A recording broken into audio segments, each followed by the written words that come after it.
आदमी जैसे ही पानी पीता तुरंत ही रेगिस्तान में पहुंच जाता। यहाँ तक कि अगर उसका शरीर पानी को छू भी ले तब भी वो रेगिस्तान में पहुंच जाता। उसे बिल्कुल समझ नहीं आ रहा था कि ये सब कैसे हो रहा है, इसलिए उसने पहले वहां से निकलने का तरीका ढूंढना शुरू किया। काफी देर चलने के बाद आखिरकार उसे एक नखलिस्तान मिला। प्यास से बेहाल आदमी ने पानी पीने की कोशिश की, लेकिन फिर से वो रेगिस्तान में पहुंच गया। उसके मुंह का पानी भी तुरंत रेत में बदल गया। आदमी का धैर्य टूट गया। उसे लगने लगा कि शायद उस पर कोई श्राप लगा है। वो हार मानने को तैयार नहीं था और पहले वाले रास्ते से दोबारा उसी नखलिस्तान और छोटी धारा तक पहुंचा। लेकिन इस बार उसने पानी पीने की बजाय धारा को पार कर लिया। इस बार वो रेगिस्तान में वापस नहीं गया।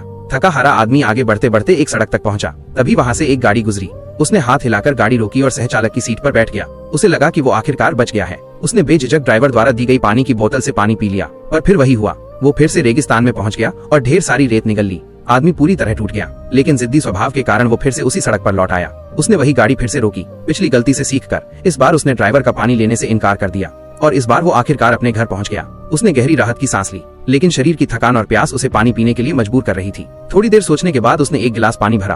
उसमें बर्फ के टुकड़े डाले। सोचा कि अब तो घर आ गया हूँ, शायद श्राप भी खत्म हो गया होगा। उसने सावधानी से उंगली डुबोकर एक बूंद मुंह में डाली और जैसा उसने सोचा था इस बार कुछ नहीं हुआ। वो खुशी से झूम उठा और एक ही सांस में पूरा गिलास पानी पी गया। फिर वो बाहर निकलकर तैराकी के लिए पूल में कूद गया। वो एहसास उसे बहुत अच्छा लगा, लेकिन अगले ही पल वो फिर से रेगिस्तान में पहुंच गया। चारों ओर रेत देखकर वो आदमी जो कभी रोया नहीं था फूट फूट कर रो पड़ा। वो एक दीवार के सहारे बैठ गया जैसे कोई बेघर भिखारी। तभी उसे याद आया कि पहले एक राहगीर ने उससे पानी मांगा था, लेकिन उसने उसे डांटकर भगा दिया था। अब उसे समझ आया कि श्राप से छुटकारा पाने का तरीका क्या है। उसने भी वैसे ही किसी से पानी मांगा। महिला ने भी बेरुखी से उसे भगा दिया, लेकिन अगले ही पल वो महिला गायब होकर रेगिस्तान में पहुंच गई और आदमी दीवार से टिककर मुस्कुराने लगा।